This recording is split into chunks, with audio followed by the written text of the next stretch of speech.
Hi అండి, welcome to పెసెస్ kitchen. ఈరోజు వీడియోలో గోధుమ పిండితో బిస్కెట్స్ ఏ విధంగా తయారు చేయాలో మీకు చేసి చూపించబోతున్నాను.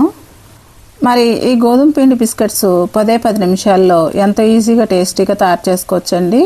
ఈ గోధుమ పిండి బిస్కెట్స్ని ఇంట్లో ఉండే వస్తువులతోనే ఎంతో ఈజీగా తయారు చేసుకోవచ్చండి.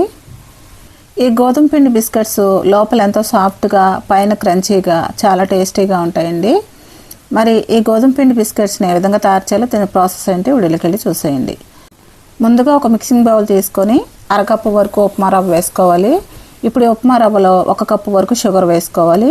ఇప్పుడు దీంట్లోనే అరకప్పు వరకు కాచి చల్లార్చిన మిల్క్ వేసుకోవాలి. ఇప్పుడు వీటిని అన్నింటినీ కూడా మొత్తం మిక్స్ అయ్యేటట్టు ఒకసారి బాగా కలుపుకోవాలి. ఇప్పుడు వీటిని అన్నింటినీ కూడా ఈ విధంగా బాగా కలుపుకున్న తర్వాత ఇప్పుడు మనం కలుపుకొని రవ్వని షుగర్ని పక్కన పెట్టుకొని ఒక వెడల్పాటి పళ్ళెం తీసుకొని ఈ పళ్ళెంలో 2 కప్పుల వరకు గోధుమ పిండి వేసుకోవాలి. ఇప్పుడు ఈ గోధుమ పిండిలో 1/2 కప్పు వరకు మరిగించుకున్న ఆయిల్ వేసుకోవాలి. ఇప్పుడు ఈ ఆయిల్ని ఒక స్పూన్తో పిండిలో మొత్తం కలిసేటట్టు ఒకసారి బాగా కలుపుకోవాలి. ఈ విధంగా బాగా కలుపుకున్న తర్వాత ఇప్పుడు స్పూన్ తీసేసి ఈ పిండిని మొత్తం కలిసేటట్టు ఇప్పుడు చేతితో బాగా కలుపుకోవాలి. ఇప్పుడు ఈ గోధుమ పిండిని ఈ విధంగా కలుపుకున్న తర్వాత పిండిని మనం చేతితో పట్టుకుంటే ముద్దలాగా అవ్వాలండి. అప్పుడే మనం వేసుకున్న ఆయిల్ సరిపోయినట్టు. ఇప్పుడు ఈ గోధుమ పిండిలో 3 టేబుల్ స్పూన్ల వరకు నువ్వులు వేసుకోవాలి. ఈ నువ్వులు ఈ గోధుమ పిండిలో మొత్తం మిక్స్ అయ్యేటట్టు ఒకసారి బాగా కలుపుకోవాలి. మనం ముందుగా మిల్క్లో కలిపి ఉంచుకున్న ఉప్మా రవ్వని, షుగర్ని ఈ గోధుమ పిండిలో వేసుకోవాలి.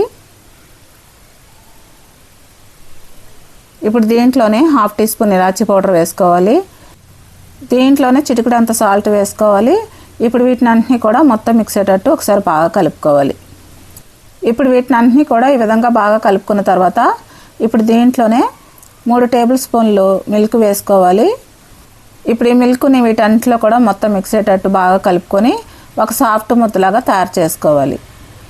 ఇప్పుడు ఈ పిండిని ఈ విధంగా ఒక సాఫ్ట్ ముద్దలాగా తయారు చేసుకోవాలి. ఈ విధంగా ఉండాలండి.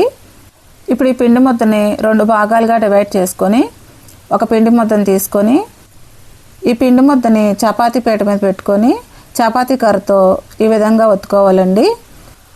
ఈ పిండి ముద్దని మనం బిస్కెట్స్ తయారు చేసుకోవడానికి పలుచగా ఒత్తుకోకుండా కొంచెం మందంగానే ఒత్తుకోవాలండి. ఈ పిండి ముద్దని కొంచెం మందంగా ఒత్తుకున్న తర్వాత బిస్కెట్స్ కట్ చేసుకోవడానికి ఒక స్టెయిన్లెస్ స్టీల్ గ్లాస్ తీసుకొని ఈ విధంగా బిస్కెట్స్ని కట్ చేసుకోవాలండి. బిస్కెట్స్ని కట్ చేసుకోవడానికి స్టెయిన్లెస్ స్టీల్ గ్లాస్ కానీ స్టెయిన్లెస్ స్టీల్ బౌల్ కానీ ఏదైనా క్యాప్తోనైనా ఈ విధంగా బిస్కెట్ షేప్ రావడానికి కట్ చేసుకోవాలండి. బిస్కెట్స్ అన్నీ కూడా ఈ విధంగా కట్ చేసుకొని ఒక ప్లేట్లోకి పెట్టేసుకుందాం.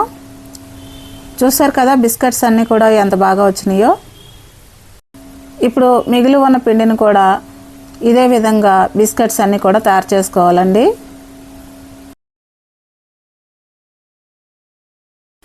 బిస్కెట్స్ అన్నీ కూడా ఈ విధంగా తయారు చేసుకోవాలండి. ఇప్పుడు ఈ విధంగా తయారు చేసుకున్న బిస్కెట్స్ని మనం డీప్ ఫ్రై చేసుకోవాలి. ఇప్పుడు స్టవ్ మీద ఒక కడాయి పెట్టుకొని డీప్ ఫ్రైకి సరిపడా ఆయిల్ వేసుకోవాలి. ఈ ఆయిల్ మీడియం హీట్లో ఉండాలండి, ఎక్కువ వేడి మీద ఉండకూడదు. ఇప్పుడు మనం తయారు చేసుకున్న ఈ బిస్కెట్స్ని ఈ ఆయిల్లో వేసుకోవాలి. ఇప్పుడు ఈ బిస్కెట్స్ని ఈ ఆయిల్లో వేసిన తర్వాత మంటని లో టు మీడియం ఫ్లేమ్లోకి మార్చుకొని ఈ బిస్కెట్స్ని డీప్ ఫ్రై చేసుకోవాలండి. పెద్ద మంట మాత్రం అసలు పెట్టకూడదు, తొందరగా కలర్ వచ్చేసి మాడిపోతాయి. అందువలన ఈ బిస్కెట్స్ని లో టు మీడియం ఫ్లేమ్లోకి మార్చుకుంటూ డీప్ ఫ్రై చేసుకోవాలి. ఇప్పుడు ఈ గోధుమ పిండి బిస్కెట్స్ని 2 వైపులా తిప్పుకుంటూ మంచి కలర్ వచ్చేంత వరకు డీప్ ఫ్రై చేసుకోవాలండి. ఇప్పుడు ఈ గోధుమ పిండి బిస్కెట్స్ మంచి కలర్లోకి వచ్చి బాగా ఫ్రై అయినాయండి. ఇప్పుడు ఈ గోధుమ పిండి బిస్కెట్స్ని ఒక ప్లేట్లోకి తీసేసుకుందాం. మిగిలి ఉన్న గోధుమ పిండి బిస్కెట్స్ కూడా ఇదే విధంగా మంటని లో టు మీడియం ఫ్లేమ్లోకి మార్చుకుంటూ గోధుమ పిండి బిస్కెట్స్ మంచి కలర్లోకి వచ్చేంత వరకు డీప్ ఫ్రై చేసుకోవాలండి. అంతేనండి, గోధుమ పిండి బిస్కెట్స్ రెడీ అయిపోయినాయి. మరి ఎంతో ఈజీగా టేస్టీగా ఈ గోధుమ పిండి బిస్కెట్స్ని తయారు చేయడం చూసారు కదా. మరి ఈ గోధుమ పిండి బిస్కెట్స్ ఎన్ని తిన్నా ఇంకా తినాలనిపించే విధంగా లోపల ఎంతో సాఫ్ట్గా, పైన క్రంచీగా, చాలా టేస్టీగా ఉంటాయండి. మరి ఎంతో టేస్టీగా ఉండే గోధుమ పిండితో బిస్కెట్స్ని మీరు కూడా ఇంట్లో ప్రిపేర్ చేసుకొని ఏ విధంగా వచ్చిందో నాకు కామెంట్ చేయండి. నా వీడియోస్ కనుక మీకు నచ్చినట్లయితే ఇప్పుడే సబ్స్క్రైబ్ చేసుకొని బెల్ ఐకాన్ ప్రెస్ చేయండి. మీ ఫ్రెండ్స్కి, రిలేటివ్స్కి షేర్ చేయండి. Thanks for watching.